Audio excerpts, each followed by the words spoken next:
All right. So yesterday we have discussed till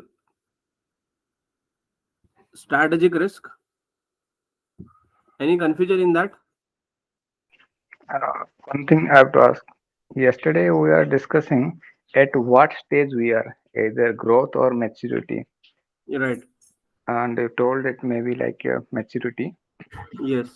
I thought it was growth because if you see the global AMR, it is going to be 4 times in coming 5 to 6 years.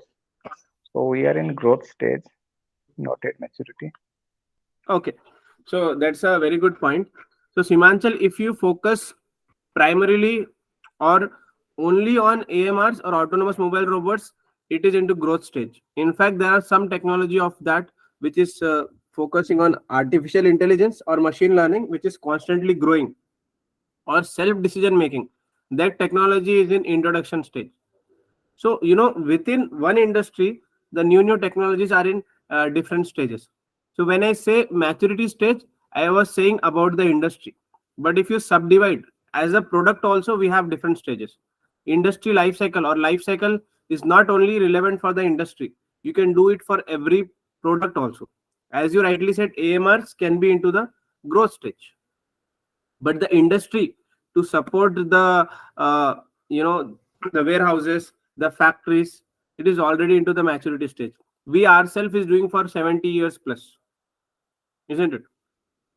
Right, right. Okay. Different products, if we say non-autonomous products, where they are already into decline stage. But can we say Yes. our industry is in decline stage? No. No. Okay. Anything else? Okay, so we'll be starting with the reputational risk. Okay. So can you tell me what is your basic understanding of the word reputation? Forget about risk. What is the simple meaning of reputation? This is very commonly used in our day to day in our societies also.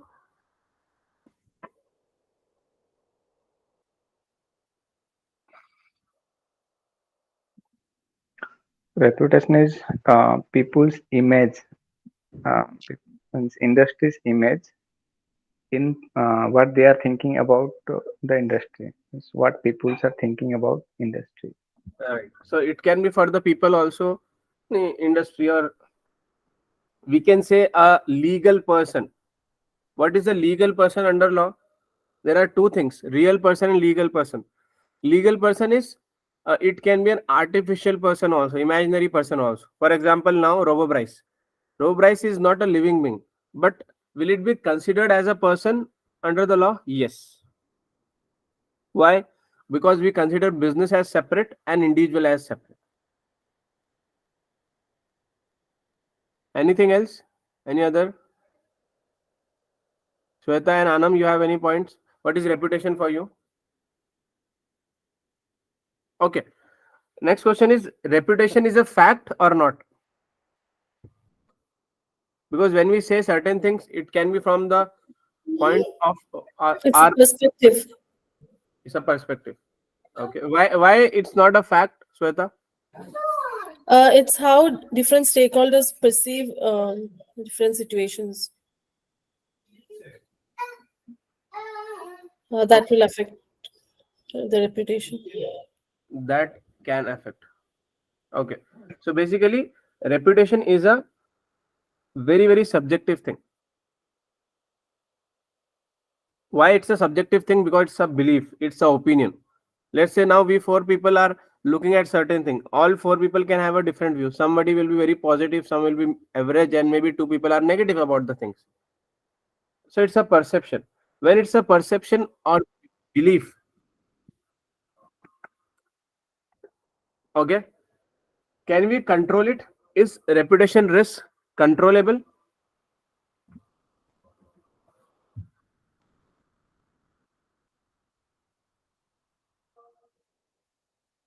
Yes, to some extent, not fully.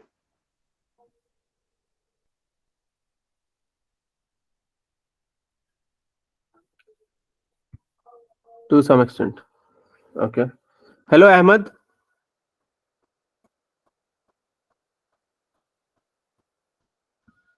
If you're on office, you can reply in text. Ahmed, we are continuing where we stopped yesterday. We stopped at strategic risk. Now today we'll be starting a reputational risk. Yeah. So what I understood from your understanding is you guys are saying reputational risk is the perception and belief. And second question we are discussing about, is it controllable or not controllable? So you said, what do you say, Simanchal? Uncontrollable, right? Uncontrollable. To some extent, we can control it. But if you want to choose between two, controllable or uncontrollable, where it will be?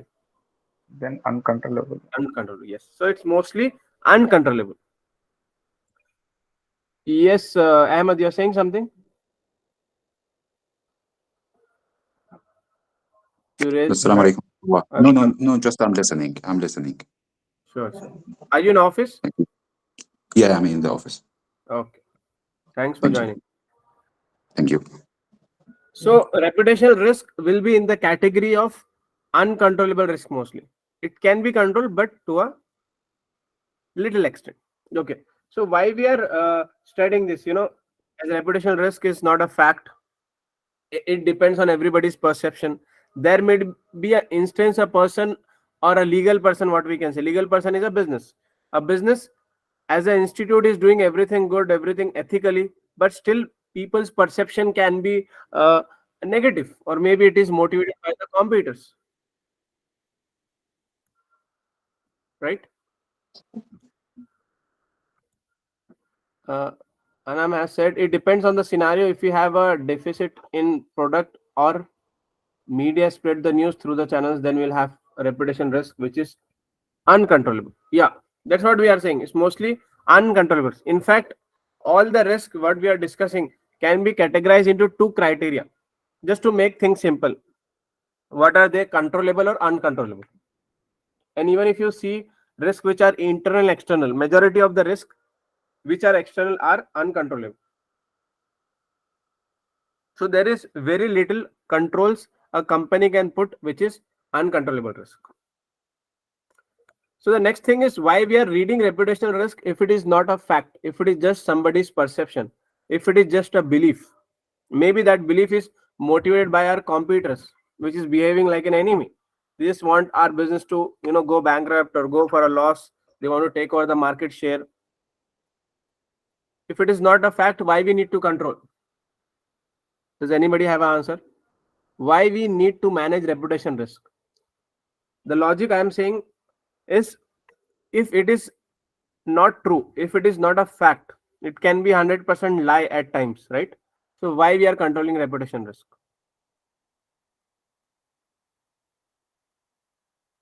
Even as a person, you think, why do we need to control reputation risk?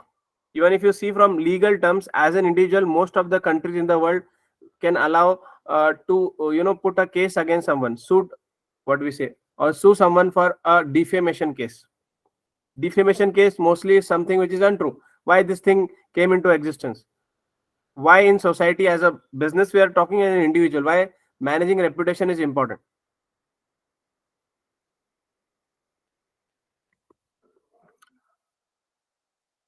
I'm saying we have to do by press release to avoid further decrease in share price and keep the trust of share.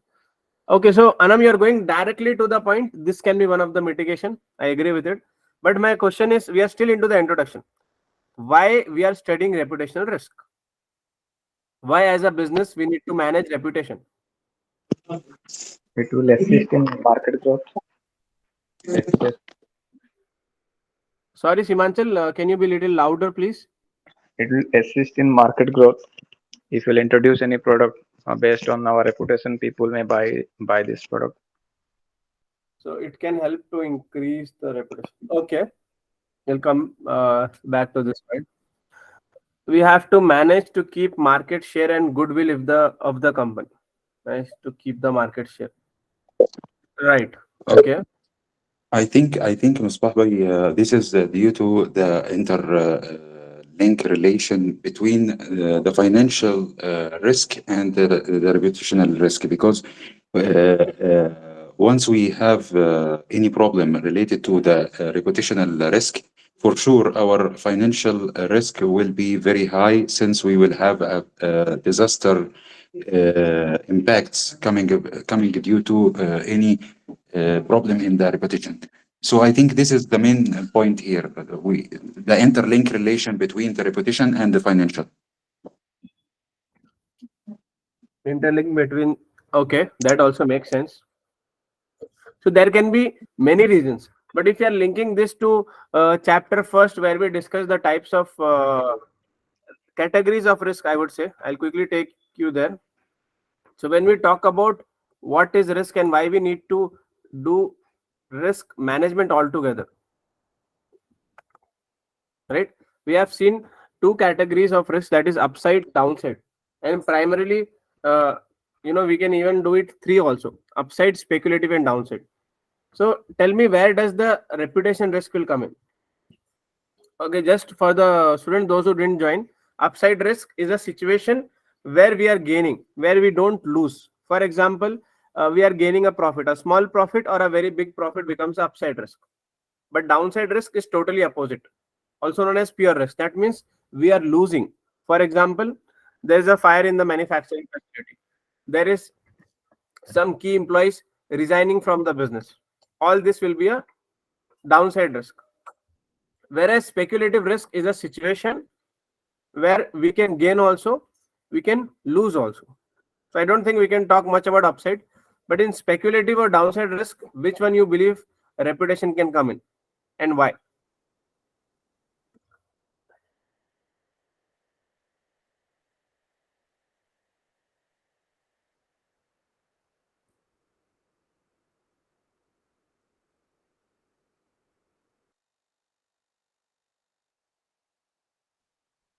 Downside is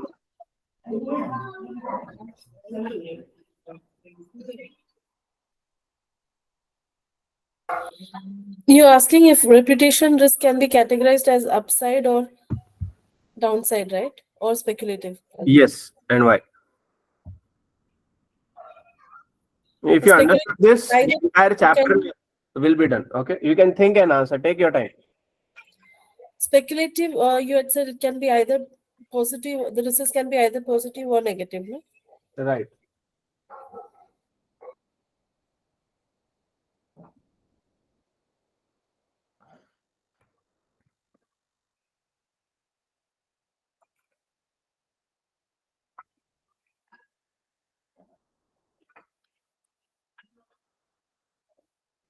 I think it's a downside risk because we have a fear of losing reputation because of our bad product or bad service providing. So it is a purely downside risk.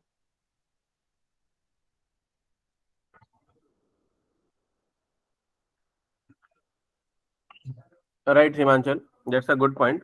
Others, I request all of you to give their perspective. If you can't talk, you can put in text.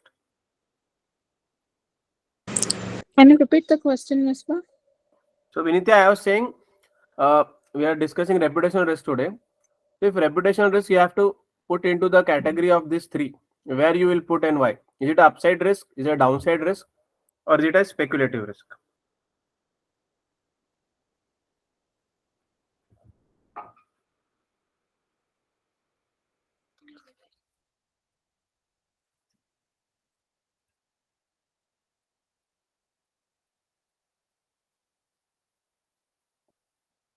I guess it's a speculative risk because you could never know how it would be received amongst the public. Okay, can you give an instance where reputation risk have helped business to grow?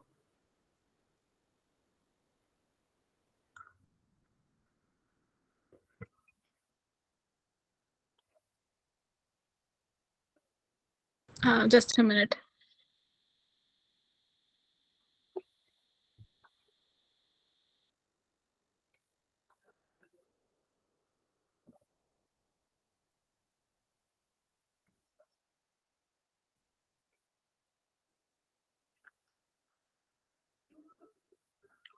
Jitu, are you there? Can you hear me?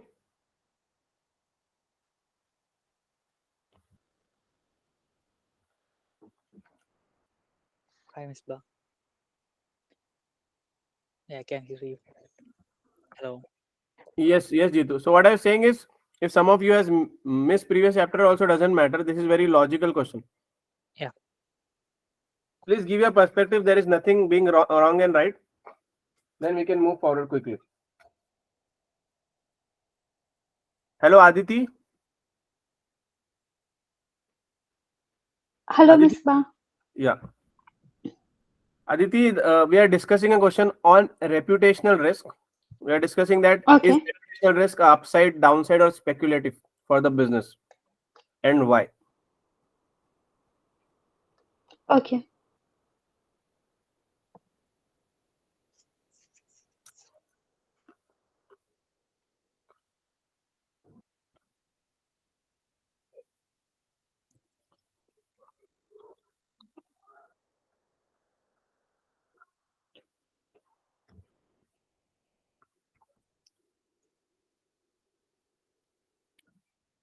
Anam is saying it may convert to financial risk. It's a downside risk because it will decrease the Can, income of a company, hence loss at bottom line. Okay, one logic. Yes, Vinitya.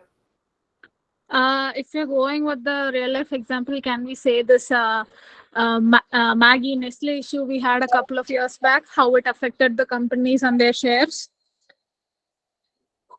Yeah. So is it upside because you said it's a speculative situation? Speculative means there was a chance of going up. Does Yeah. I was just telling the example generally, but yeah, that was a pure risk. They knew that they were in the shambles. Yes. so it was a downside risk for them, pure risk.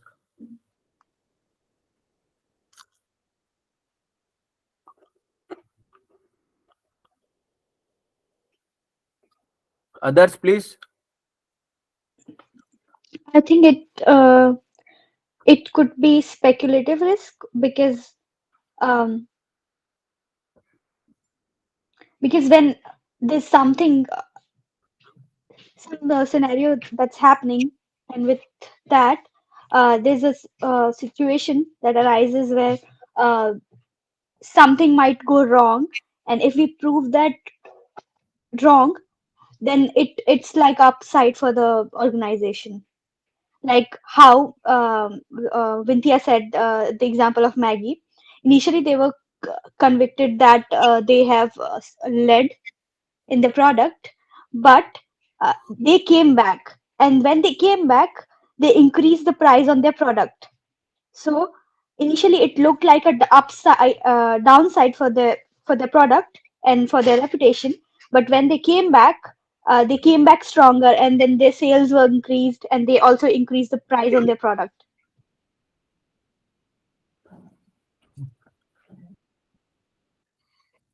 Okay. So basically, most of the time it's downside risk, and even Nestle's case, what we are discussing, their sales were very much down in the start, and even later on, I don't think it has grown very high. Yeah, one thing can happen is if there is a reputational issue happening and it is 100% false, and if you are proving it, so there will be a more trust. But again, Can we say the yeah. Elon Musk versus the Twitter stuff that happened in the very recently? Does that fall under speculative? Because I guess he predicted that would make the company grow, but in fact, what happened is like the company fell, contrary to what he thought. Can we relate to that? That was uh, you know because of reputational risk. We are discussing about what is reputational risk, but that example can be discussed. Anyways, so mostly, we cannot say as a rule of thumb which category it can come, but primarily it goes into downside risk. However, if companies are very clever, they can use to create a long and sustainable trust. For example, in Robobryce, we are starting to sell to retailers, for example. Okay, and we have manufactured some of our key product, and we have sold for, let's say, 100,000 units. But when we sold it, we started getting complaint from few clients saying that there is a small problem with that. So we have two choice for that. One is to take it back, repair it, that is accepting the responsibility. Secondly, we can just kind of ignore it. We'll say because it is very costly. It's a reputational issue. It's a reputational risk. So if you take it back, it will be a reputational problem, but for the short term. If you take it back and accept all the responsibility, people say, this company is serious, because everybody can be having this issue. Any company can have this issue, but they're accepting the responsibilities. At the same time, if you don't take the responsibility, we mean short term financially we can save, but ultimately we can have a bigger problem. Maybe next time we'll lose the clients forever. And if you see this with the real world companies like Johnson and Johnson, other companies, sometimes they have recalled the product, sometimes they have not.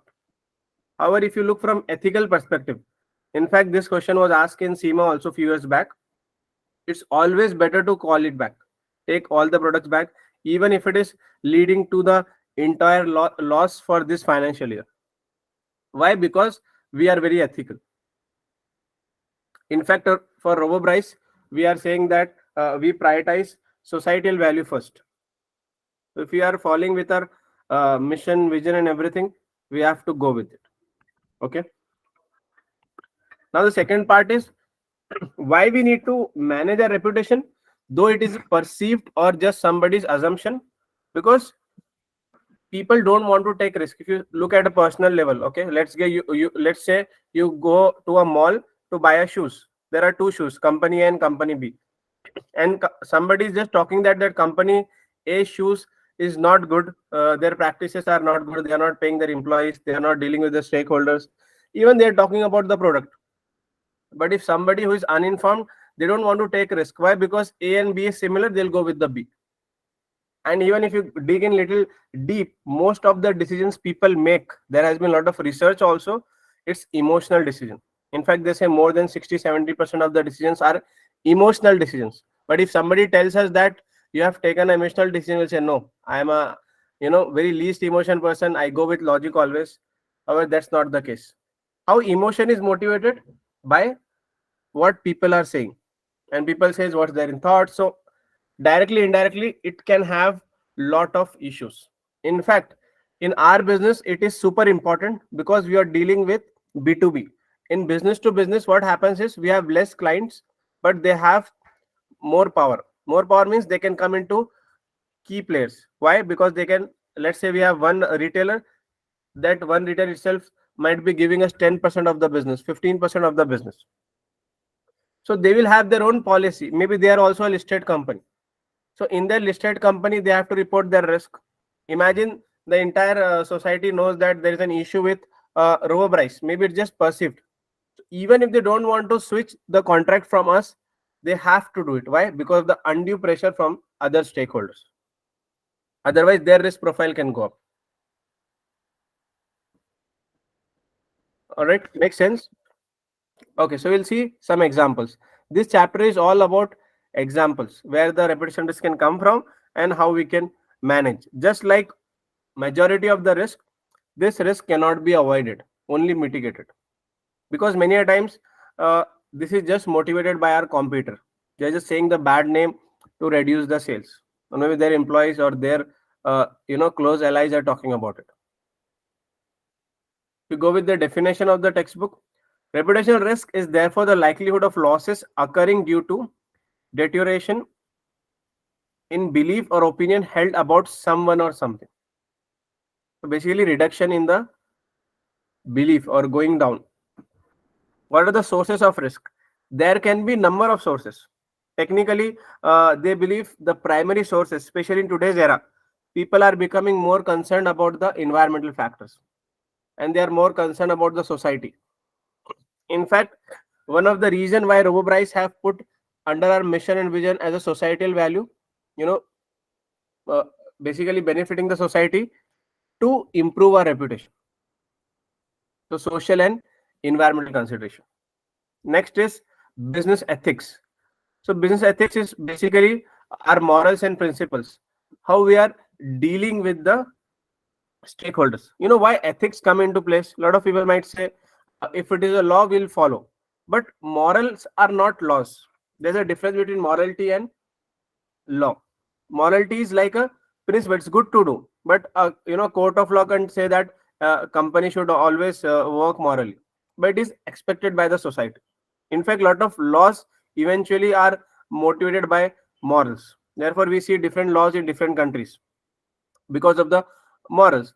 And also companies, if you see, the ethical policy can be different in different countries. Why? Because of the local morals.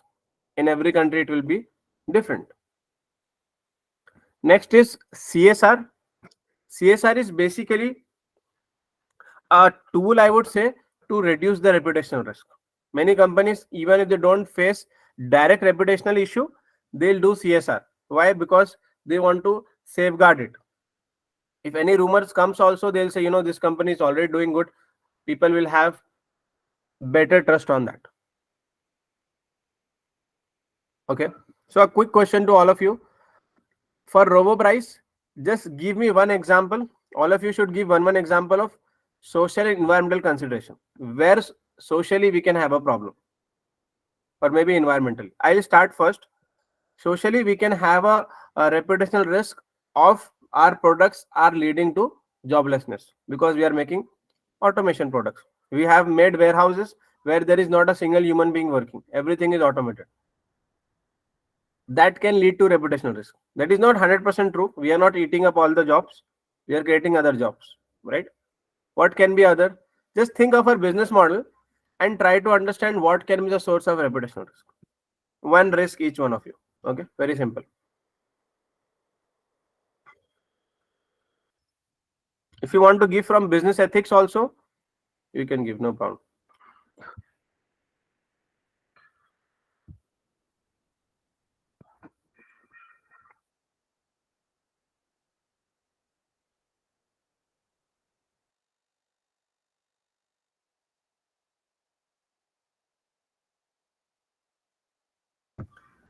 Yeah, it's very easy. Vinitya, can you start? Yeah. Problems may arise if there had been an instance, say for example, like a little bit of accidents or safety issue, and it gets out, and that might cause a problem for our company. It might cause a reputational issue for our company. Very good. So, our products itself, we are kind of promising that if you use that, your health and safety issue will reduce, the risk will be mitigated. But if we have the same problem in our factories, then how other stakeholders will trust us? Good example. Next, be quick. Aditi, Jitu, Himanchal, everyone. To improve the logistics, we might have to make new routes, and that might contribute to deforestation or cutting of trees in that area, because when such constructions takes place, we have to compromise some of the environmental factors. Right. So if we are constructing warehouses, it can happen. In fact, we have seen one documentary from the US, if you remember, in the starting of the class. I've shared on the group also, where they have converted one public place where people used to go for water sports and other things. Now it has become a warehouse. Did you say about logistics? Yes, I was talking about logistics, but I was thinking the same thing for the warehouse, because when warehouses are constructed, they are generally constructed right outside the city, so that it's convenient for us to store the goods and deliver it. And those areas nearby cities, those are green areas usually. So like lots of chopping down the trees and making a way for transport to come in. That contributes to a lot of deforestation and environment hazards. Yeah, that's a good point. Because we need trees around the city for the better environment. Okay. Jitu, Himanchal, Anam, you can put in text also. Ahmed, you can also put in text if you're in office.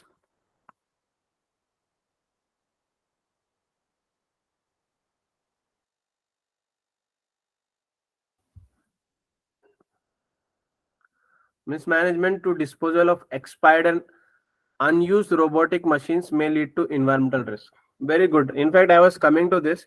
This is one of the important question I believe can be asked in exam also. So what happens if you are giving some machinery or robots? Let's say it will expire in 5 years, 7 years. So do we have any facility or any plan to recycle that? If you are not recycling it, will it go in waste? And also about the cost. If you are recycling it or maybe just altering it, it can also save the cost for that company, and ultimately a reputation issue also. For example, now Apple, now if you go to a iPhone store, they'll buy back your old phone at a very low rate, but at least they are taking it back. This is also one step they are taking forward for the benefit of the environment. So we can plan accordingly. Okay, there might be a question. In fact, it has been in the previous exams also. The company was planning to set up a recyclable or recycling plant.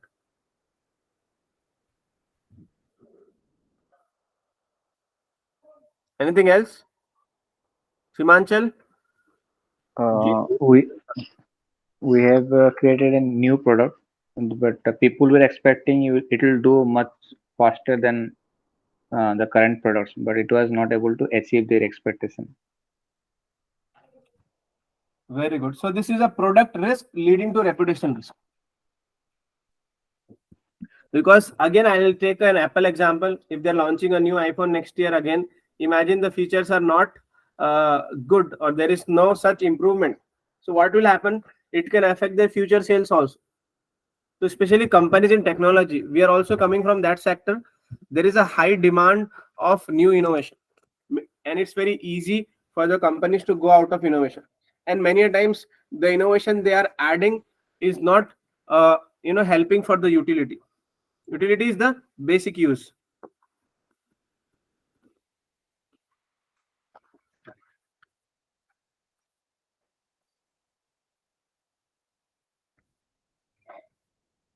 Okay, we can move forward. Others, please put your answer in the text. Next is code of ethics. So we have different code of ethics for business and different for person. But ultimately at a business level also, the board are also members, right? Individuals. They should follow this person. So indirectly it can be same, but it's good if you learn 5 of this. Again, ethics is a very commonly tested topic. So what are the 5 code of ethics according to CIMA? First is integrity. As an individual, whatever we say and do should be honest and fair. Second is objectivity. We should be unbiased. For example, we should not favor some of the employees or some of the suppliers. Third is professional behavior. Abide by laws and regulations. So abiding by the law of the land and also the policies set by the organization. For example, there is one instance. What happened? We were buying fuel from one of the suppliers. We have 2 suppliers, and we have a policy also to take supplies from at least 2 companies. But recently we got an approach from a new company. They said we'll give you 40% discount. And what the board did, just to improve the profit, they quickly switched to the new supplier. And we didn't even take care of the policy. The policy was saying we should have minimum 2 suppliers, plus the supply should be at least 5 to 7 year old. But this was a new company and quickly jumped it. What happened? After 6 months, that company went bankrupt. Then we don't have any supplier in our contract. So this question was asked from ethical perspective also and risk perspective also. Firstly is the risk management they have not done. Secondly, the board members, they have not been following the professional behavior. Did you understood the example? Risk will come, but also a professional behavior issue. It's also an ethical issue. Make sense? Yeah. Okay. Next is professional competence and due care. So basically the position we are handling, we should have a knowledge for that, or we should constantly acquire and stay up to date to be capable of that position. Best example of this is a breach when people make their resume. They try to put a lot of extra things which they have never done. That is a problem with professional competence and due care. Last one is confidentiality. Confidentiality is of two types. First is we should not disclose the information to anybody outside, or it just need to be for the concerned person only. And second confidentiality, which people don't usually understand, is even if you're keeping a mum, you're not sharing the information. That's also a breach of confidence, because any decisions we are taking is based on the information we have. Imagine a finance director is sitting on the board. There is an discussion going on acquiring certain company, and suddenly this person came to know about the information, and that person is not sharing with the board. And if it is important information, obviously the decision will change or can change. So even if you're not sharing the information, that is also a breach of confidentiality.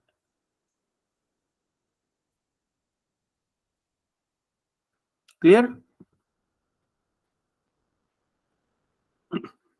In exam, sometimes you might need to mention all five, or sometimes they'll give you a scenario and say, in this scenario, please answer according to CIMA code of ethics, or just ethics. So out of five, maybe two must be breached there, three must be breached there. But mostly 99% of the time, integrity is breach. And with integrity, it can be confidentiality, or it can be objectivity, like that. Any questions on this? Ethics is there in E3 also, P3 also, F3 also, and CIMA is testing ethics question in all three case studies.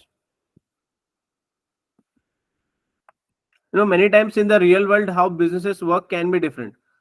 But in exam, you have to be very, very strict. Even if it is a loss for the company, a financial loss, we have to be ethical. The reason being, they are saying if you are ethical in the long term, it can be benefit for us. And in fact, if the companies are ethical, they are the change maker. They can make a better society. Okay. Next thing is ethical threats. What happened many times, the person want to do ethically, work ethically, but the manager, the director, the person who is reporting to itself imposing that. So there can be a lot of ethical threats. First one is self-interest. May occur due to personal financial interest in a situation of creating conflict. Let's say we have put a remuneration for our senior manager saying, if our current year profit increased by 10%, we'll pay you this much remuneration. And imagine now it is coming to a forecast of 9%. So what they can do, if they have power, they'll reduce some of the capital expenses, and they will say, we'll do it next year. Why? They want to get the remuneration. So this is an example of self-interest. They are compromising the future of the company for their personal interest. But there can be other examples also for self-interest. Even in selecting the suppliers, they want to benefit someone, or they are taking an undue benefit or anything in return from them. Next is self-review. May occur when previous judgment need to be reevaluated by the member responsible for that judgment. Self-review is like, same thing, people can have a different conclusion. So self-review can also be an ethical threat. Next is advocacy. May occur when a member promotes a position or opinion to the point that subsequent objectivity may be compromised. So this is like helping someone or somebody. People become friends. Familiarity comes in when they're working together. You can advocate something. Next, familiarity or trust, again, may occur when, because of a close or personal relationship, a member becomes too sympathetic to the interest of others. Here we can take an example of external auditors, even internal auditors. Companies have policy. Even the law will say you have to change them every 3 years, every 5 years. Why? To avoid or reduce the familiarity threat. Next is intimidation. So intimidation is like making them fearful. This can be usually done by the higher authorities, or maybe for the manager it can be a senior manager. For senior manager it can be a director. May occur when a member may be deterred from acting objectively. What is objectively? Unbiased. By threats, whether real or perceived. Next is adverse interest. May occur when a member does not act with integrity because their interests are opposed to the employer. This thing we can link to corporate governance also. Let's say you want to get a IT director. IT director is required in Robobryce, but maybe other directors are feeling, if this guy comes, our respect or our power will be reduced.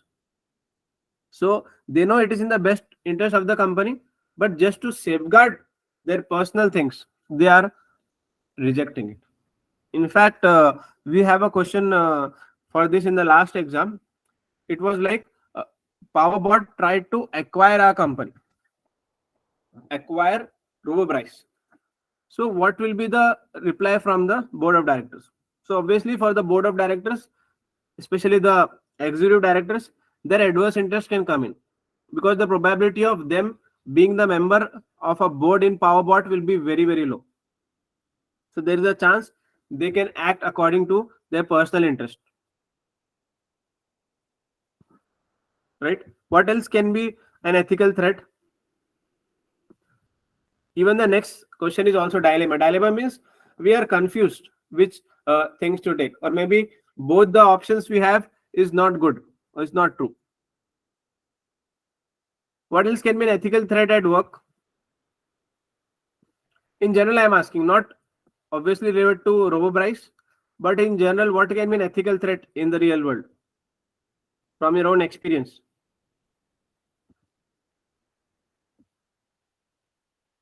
Hello, am I audible? Please involve in discussion. I know all of you have faced this or have seen this directly or indirectly. Have you not seen manager being very rude or trying to favor someone?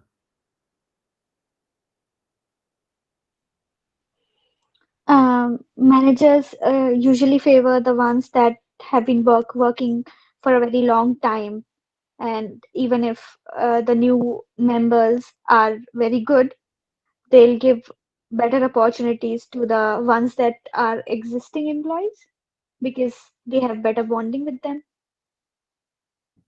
Because of the familiarity. Can we say Yeah. that? Familiarity or trust. Even when selecting the suppliers, this is very common. Familiarity can come in, or adverse interest can come in. Especially if you see in government bodies, this is very common. When they are giving a tender or contract, this familiarity threat come in. Anybody else? Simanchal, any example you have?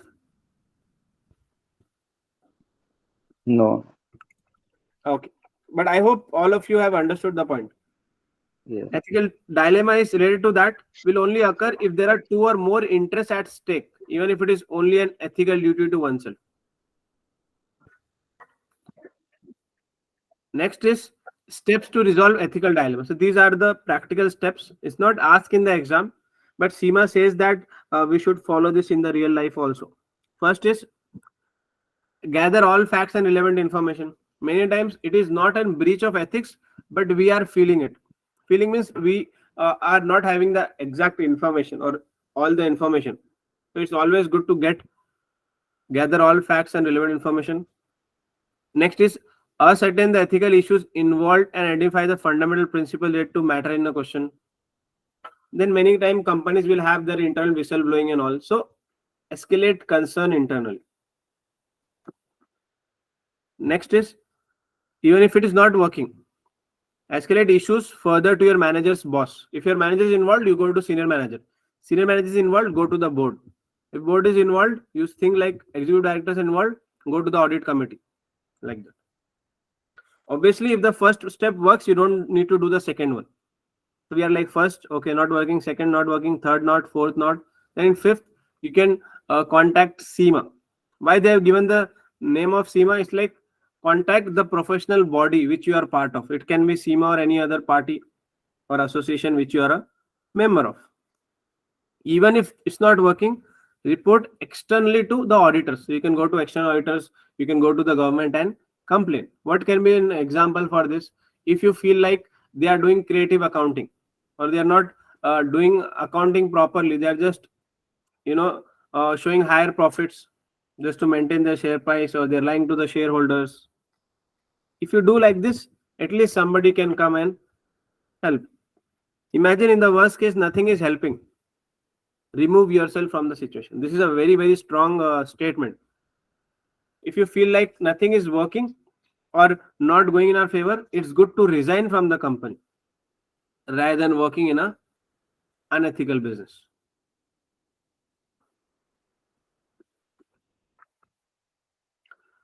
Next is brand and reputation.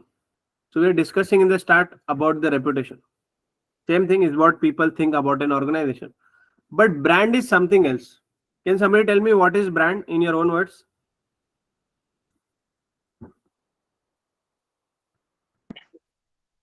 Reputation is what the people are thinking about us, and brand what we are thinking about us, means what we got it till now. Okay. We have achieved we have created some good products which is performing very well. That is a brand. Okay, we can say that. Anybody else? I think the reputation mainly related to what the people are talking about. Get the outside feedback about what we are establishing, what we are focusing to do, what we have in terms of net internally. And this is, I think, the difference between branding. We are branding up, but we are getting the reputation from the outside. This is very simple, as I do believe. All right, that's good. Anybody else? I think what brand means, how the company tries to portray them as a company to the public. That is what I feel like is called brand, because that's how they perceive a value to their company, and that's how they want their company to be seen by other people. Right. So all of your answers make sense. It's close to that. So primarily reputation is all about perseverance. Not perseverance, I would say how they are perceiving it, how they are believing about it, or what are their thoughts when they heard about us, right? And what they are talking to them, how they are communicating with the other stakeholder. That is reputation. And reputation comes under the bracket of uncontrollable mostly, whereas brand is mostly controllable. Why? Because this is in our control. We are trying to show, for example, if we say a phone, we can say, oh, this is a branded company, or this is a luxury brand. If we say a Ferrari car, we'll say, okay, it's a luxury brand. Imagine tomorrow if Ferrari started making some other products. Let's say they started making laptops. So what will people be expecting them to make? Luxury laptops. And imagine they started making very basic laptops. So what will happen? Their brand value will go down. So it's up to them what brand value they want to create. Same thing for us in Robobryce. If you want to make luxury products, will be like a luxury brand. If you are making cost leader product, will be a cost leader brand. Also, there is one thing why both are connected. In brand, you are controlling, you are promising. Imagine you are selling a luxury brand and it doesn't have any luxury, or it's not worth it. So what will happen? The brand will affect the reputation. Brand is like you're promising something, and if you deliver the promise, your reputation also goes up. But if you're promising something in brand and you're not delivering it, then your reputation also goes down. How they have defined here in the textbook, brand is something that the organization can control to a certain extent. So when we say control, obviously it's not 100% controllable. Even reputation is not 100% uncontrollable. It is about what the organization does and how it approaches its products, services, and interactions. If you, for example, in airlines, if you think of Emirates, you'll say, oh, it's luxury. If you think about Jet Air and some other airlines, you'll say, okay, these are like price sensitive. They're cost leaders. Reputation is what people think about an organization. This sentence is enough. Not to go in detail. And crucially, what they communicate about an organization is much harder to control, doing the things that the brand set out is good way to go about building a reputation, but it doesn't guarantee it. Strategic alignment. Yeah. Sorry. One more thing is very important in our business. We have major 6 competitors, but I believe there are so many other companies in Tesla, and globally we have seen so many new brands are also coming in. Why? Because of the increased demand. So when there is an increased demand, even the utility of the product is almost same. So there is only one major way to increase the sales or retain the market share. What is that? That is a brand, right? Why you will choose a certain product and even ready to pay extra for it, and you have a similar product next to it and will not ready to pay half of it? Why? Because of the brand value. Again, it will go to the decision making, and this psychology is very well used by the marketing companies. In fact, if you see companies who are having very high marketing budget, they are building brand and people are happy to pay them extra. The same thing Robobryce need to do. We need to create a brand. So if new companies are coming in, or if you're going globally also, if it is a good brand, respected brand, and ultimately if you are honest with our promises, it will help with the reputation also. This can help us in joint venture, strategic alliance, acquisition, mergers, whichever growth method we do. In fact, yesterday we were discussing about product and market development. If we come up with a new product, it will sell. Why? Because we have a good brand. If you go with a new market, again the chances of success is high compared to any local company or a company which was not old as us. Why? Because of the brand. You can mention in your answer also. If you are, let's say you get a question that shall we go into the new market or choose other growth method, and you personally believe we should do a product development. Why? So that we can stretch our brand.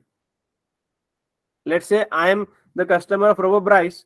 I am buying 5 products from them and I need 10. So I might take 1 more or 2 more. I'll buy 7 now. Why? Because the same brand. I trust them. So product development can work. Next is strategic alignment. Starts at the very top of an organization. Is about the board making sure that the strategic goals, the company culture and business process align for the reason the organization exists, achievement of the mission. What is Robobryce mission? What is the Robobryce mission? Tell me quickly. What is our mission and vision? The mission is our company's growth with social well-being. Please repeat. Company's growth with social well-being. So we want to do company's growth plus social well-being means well-being. with yes. That is our mission. And what is our vision? To give customer Enhance satisfaction. the efficiency of the business. Add value to society. Add value to the society. So in mission and vision itself, we are talking about the society. So the same thing should be part of our company culture and business process. Imagine we are just helping the society in certain way, but we are not good with the employees. Again, it will be against our mission. Why? Because the employees are also part of the society. So straight away, we are not only talking about ethics, but we are going beyond that. Why beyond that? Because we are prioritizing society. Company's growth is there, but we don't want to do it at the cost of the society. And this can be a very big challenge, especially for certain businesses where they are directly or indirectly polluting or affecting the environment or affecting the society. Okay, let's take an example of a liquor company or company which is making cigarettes, tobacco and all. Can they have this mission?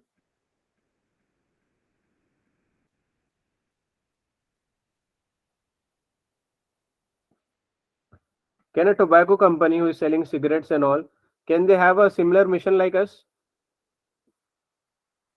No. No. They cannot have. Why? Because they are not working for social well-being. In fact, under maintaining their reputation, sometimes they'll mention some part of the charity will give to the people who are getting affected by using our products. That's what they will say. In also certain businesses who are not affecting, they won't go with the bold statement like this of social value, because every time this can be a problem. Every time you're setting up a strategy, you might affect society. In environment also we have seen, we want to reduce the environmental effect, we cannot avoid it. For example, if it is airline company, they can use sustainable fuel or some alternative source, but can we say it is zero? No. Even with electric vehicles, it is a better source, but still you are using coal to produce electricity, right? You want to go to wind energy, solar energy, but again it will affect certain things like that. Next is transfer pricing. So transfer pricing we need to see as the source of a risk. So basically transfer pricing is about interdivisional transfer within the company.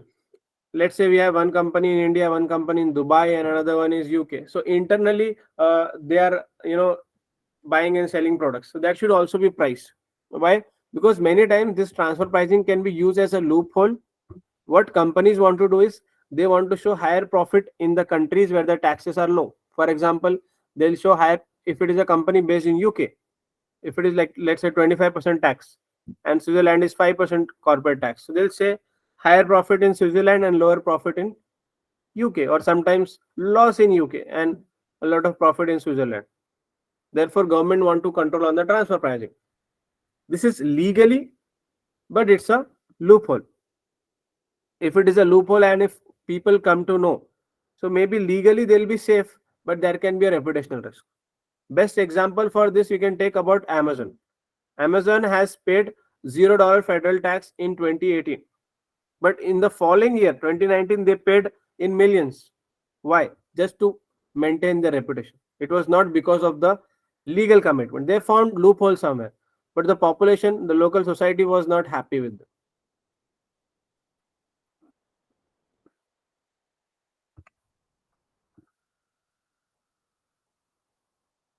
Also, countries or the governments are working to reduce this loopholes. Okay, that's what they are explaining here. Next is fraud. Fraud can be also a source of reputational risk. Firstly, fraud is internal risk. Obviously, it is fraud means it is done by our own employees. Second, it's a controllable risk, and this is very common with the companies. It depends on the intensity of it. Primarily, the fraud is done because of three reasons. The first one is the motive. Motive can be to get the money, to take a revenge. Many times what happen, in office the politics or office politics is common. So people want to take revenge, or they have some kind of frustration to release, or they are not happy with the way company treated them. Let's say somebody worked in the company for 20 years and suddenly they have made a new younger guy a director, and this guy still is a manager. So this person definitely might feel some something bad about the company, and some people will go to the extent of taking a revenge. That's motive. Next is opportunity.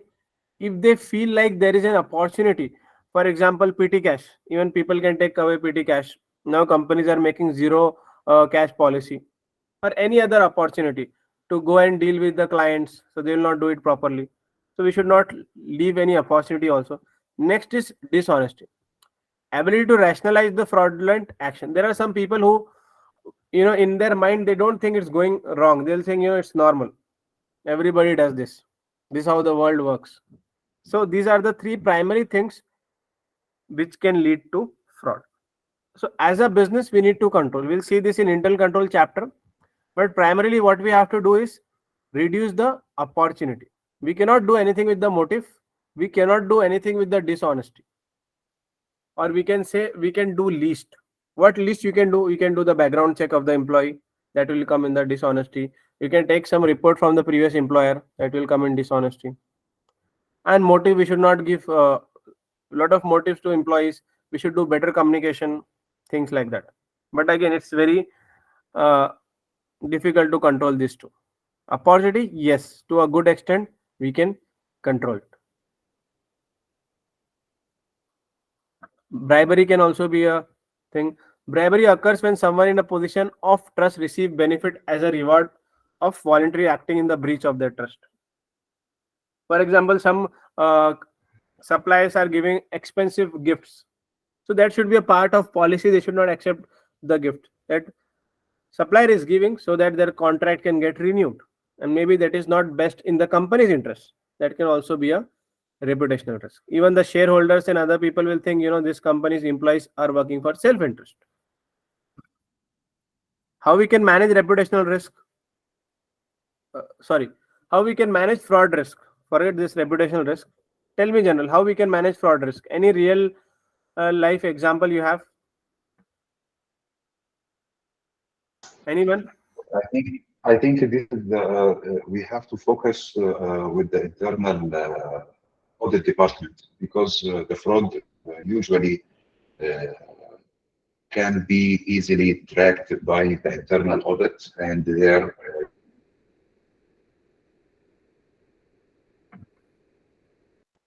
on the track and what is out of the track. Right. So you are saying internal audit department. That's a good answer. However, internal audit and all is reactive. How can we reduce the fraud from occurring in a proactive way? It should not happen in the first place. A strong internal control. Okay. Any example? Okay. Take Robobryce scenario. In Robobryce, what do you think can be a fraud? In what situation? Like who is dealing with who is dealing with the products, means the manager who is dispatching the goods. He should not receive the orders also. Means the person who is receiving the order to supply and the person who is dispatching should not be the same person.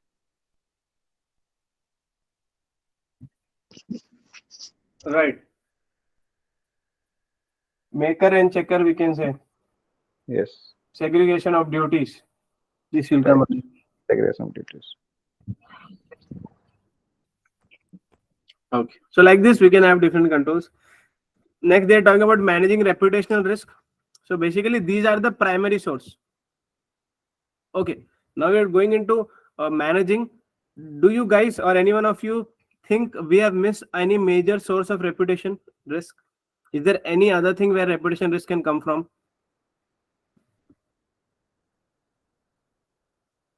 There was an instance with British Petroleum. What happened? The CEO of that company has some issue in his personal life, and suddenly that thing became public. There was immense pressure on the company. They have to replace the CEO. And even we have seen in companies, they don't allow, or they have a policy that people should not have a relationship in the office, and a husband wife cannot work in the same company.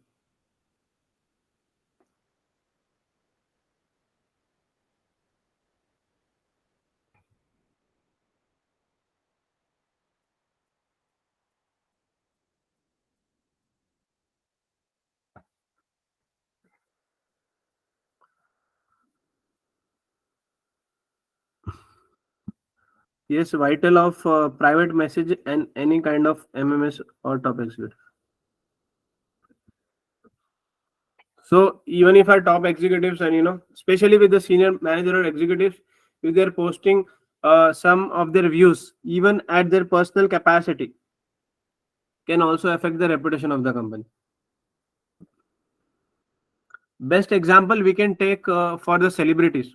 When companies hire celebrity for the advertisement or branding, they have to do a contract that they will not give any statement, or they will not write anything on social media or any public place on some issue related to politics, issues related to controversial topics, or issues related to certain things. Is a part of the contract. Why? Because if they do something, maybe people will be starting to react to it, and it will not be to that person, but it can affect to the brand as well, or we can say the organization as well. Any other source?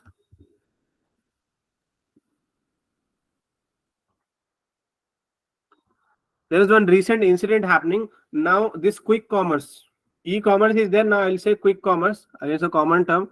They are promising 15 minutes delivery, 10 minutes delivery, and it's happening around the world.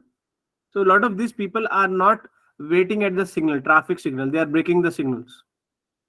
Now, obviously, they are wearing their company's suit and everything.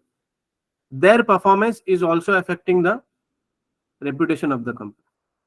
It's not a fraud indirectly. Directly it's not a fraud. Or some people are even complaining is the company's policy. They are putting so much pressure on the employees to deliver in such a short time, which is not practical. This can lead not only to the failure of complying with the local laws, but also getting injured themselves or injuring others on the road. Accident, yeah.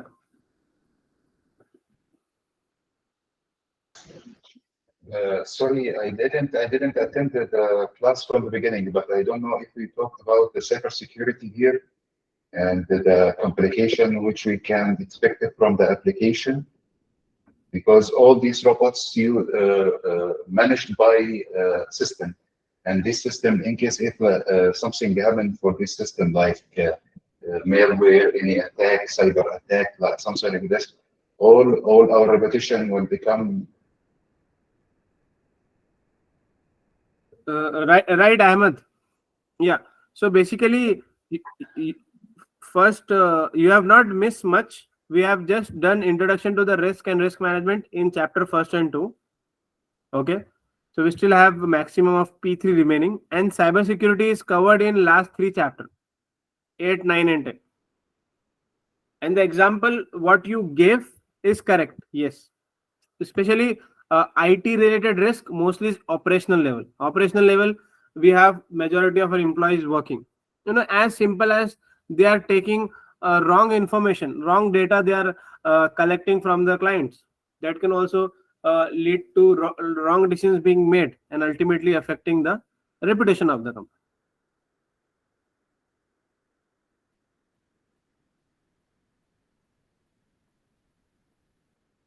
Sometimes what happen, if I go outside Robobryce, some companies who are dealing directly with the public, they want to install a camera. Okay, let's take Amazon example only.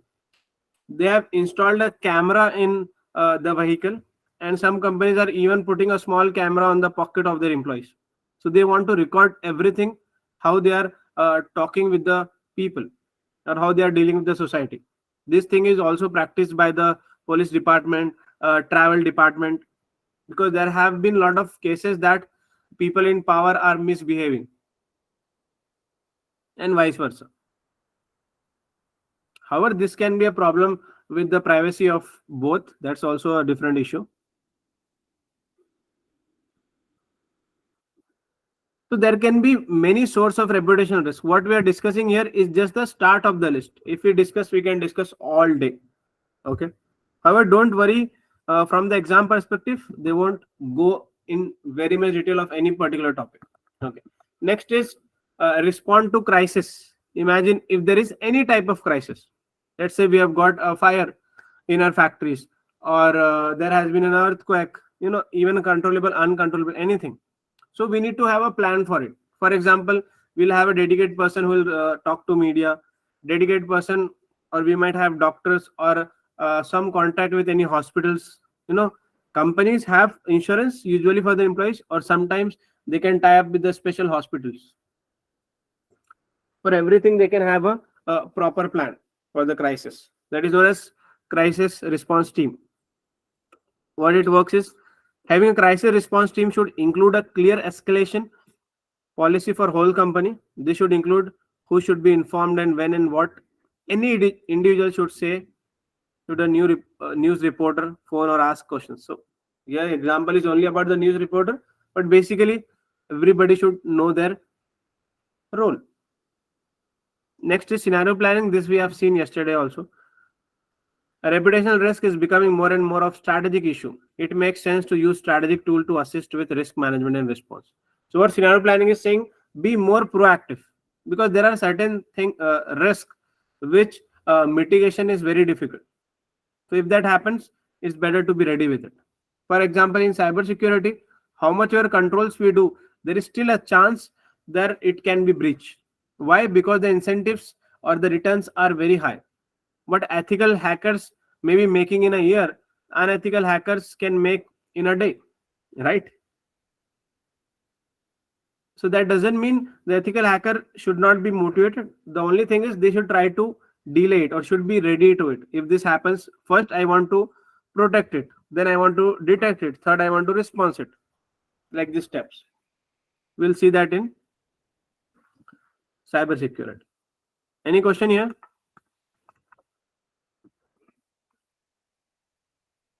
Okay, I have a question for you guys. Imagine if you're talking about a breach, let's say we've got a data breach in Robobryce. Okay, and this thing is only known within the company. Let's say we don't have IT director, so we have a senior manager. Senior manager IT has reported this to the board, and now the board via the finance director is asking you what to do with it. Shall we disclose this to public, or shall we just keep it mum? Mum means you just want to be silent with it. So what would be your reaction to it? Or this question can be related to ethics also. What should be the ethical way of responding to this? I think we must disclose, especially for the stakeholders, direct stakeholders, because also they have to be aware that some information may be related to them already breached. They have also to activate their recovery plan or action plan or any other plan for to be aware. This is ethically and also to maintain our reputation.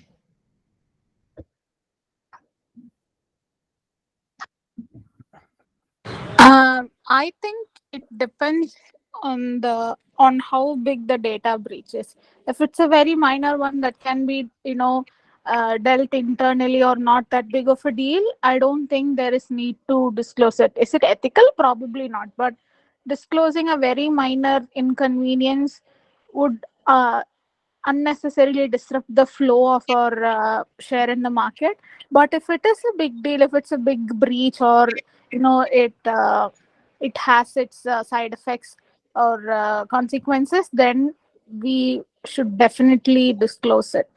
Because if it didn't come, I mean, if it didn't cause an issue now, not in disclosing this issue didn't cause an issue now, it would for sure cause an issue in future, one way or another.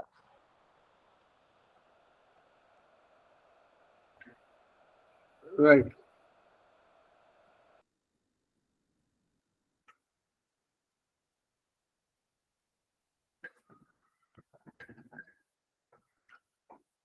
Any other response?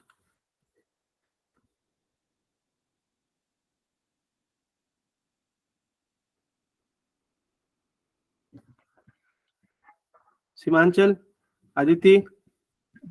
As Vinitya rightly said, based on the situations, if it is a minor and which is under our control, no need to disclose. Otherwise, our stakeholders will not trust us in future cases. If it is a major breach, we have to inform them. No, I'm not telling if we can control it. I'm just telling if it's a very minor issue. Every issue we can control it somehow. If it's a very minor issue that it doesn't even need to be conveyed to every people, It's a then data breach. I think data breach is not very minor. It I'm may just be speaking one of these- generally, but yes. To in based on the exam, impact. just one second. In exam, they'll give you what happened. So now it's up to you how you are taking it. Is it very minor or major? For data breach, give your response, please. We should disclose it. That is a ethical way to do it. we should disclose it now, and then probably for our next year, we should add it to our risk list, and then say what we are going to do from preventing it in happening, like prevent happening again. I think we should not disclose immediately if it is beyond our control. So just to become them alert, we have to inform. Otherwise, if it is within our control, we should not disclose. If it is what was the last sentence? If it is within our control, means we can control, we can recover the data, we can stop to some extent. So we should not disclose it. Otherwise, they will the trust will break the trust. They will not trust us in future. Okay.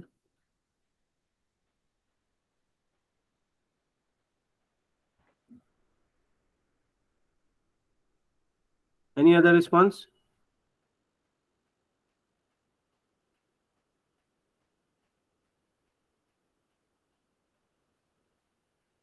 Okay, so basically, if it comes from ethical thing, CIMA usually motivates to disclose it. However, if it is a minor thing, you can still argue. So what should be your answer in the exam? I would say that you should go in the favor of disclose.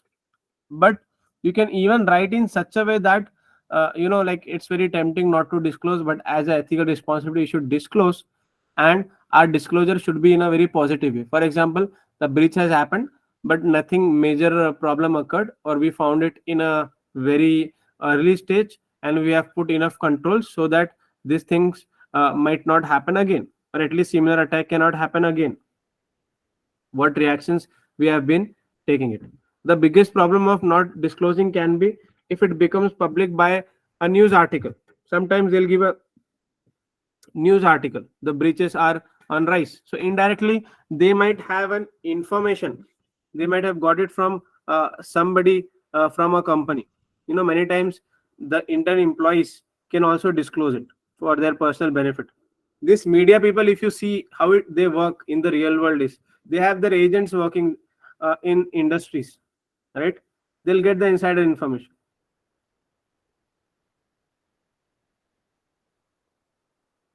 If it is from ethics, it's good to do. However, in the real world is totally different. I have one student from Middle East. He was a CFO of the company. We can link this example to the motive, this fraud and this reputational risk cost. So what happened? They have a cyber attack. The student was about to write the exam for SCS, and 1 week before they had a cyber attack. And he was a CFO, and they didn't have a IT director. There was a lot of issues going on. It was a listed company. So ultimately, they even complained with the authorities and all. Then they found out that it was not actually an attack, but it was a small minor threat kind of thing. What they did is they have done a small attack, and they are giving that information saying that like this we have information for all your data. And eventually they found out that it was done by an internal employee. Why? Because that person was not promoted. And the biggest irony was that guy used to work in cybersecurity for the company. He was an IT guy.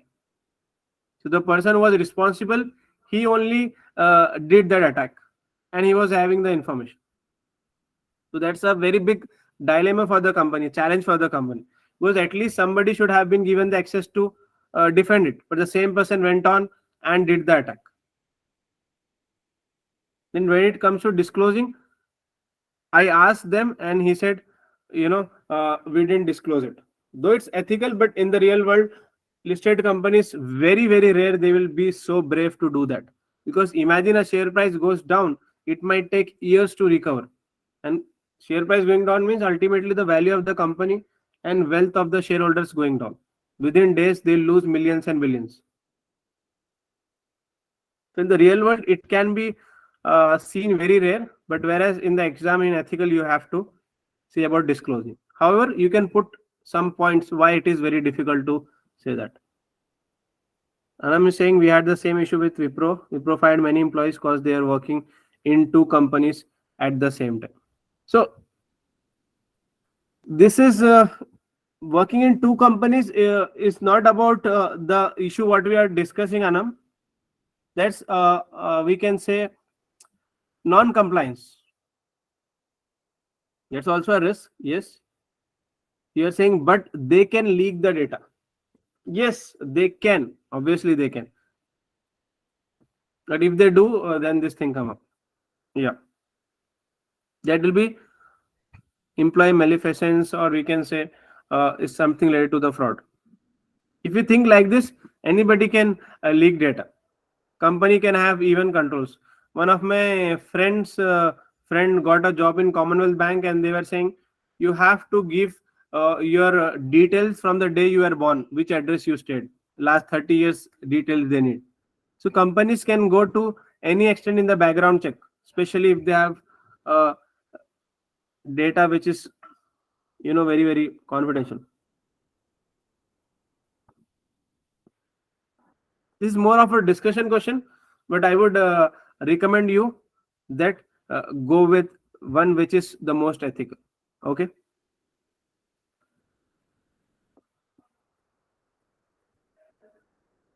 Anything else?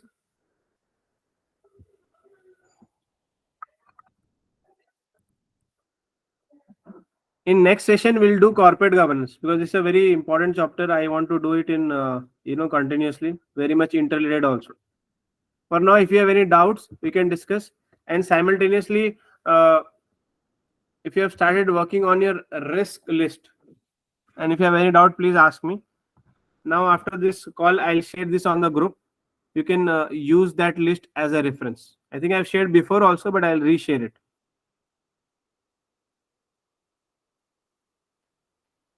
Okay.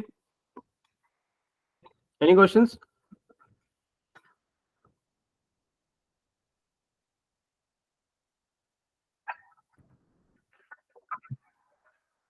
Thank you, Misbah. I needed the recording for yesterday.